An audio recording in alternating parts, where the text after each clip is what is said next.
এই মানব সভ্যতার জন্য, মানব জাতির জন্য, মানবতার ক্ষুদ্রতম ইউনিট পরিবারের জন্য, মানুষের জন্য, আল্লাহর বান্দার জন্য এত কষ্ট করেন যে আল্লাহ তাদের জন্য সব সহজ করে দিয়েছেন। আল্লাহর ওলি হওয়া সবচেয়ে সহজ যুবকদের জন্য, মেয়েদের জন্য, যারা রাষ্ট্রীয় শাসক প্রশাসকের ক্ষমতায় থাকে তাদের জন্য, আর সমাজের গরিব সাধারণ মানুষদের জন্য।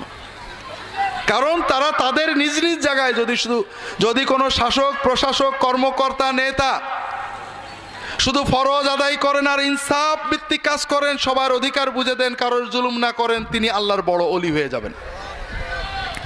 যদি কোনো যুবক অন্তত ফরজটা আদায় করে আরাম থেকে বেঁচে থাকে, ওই যুবক আল্লাহর ওলি হয়ে যাবে।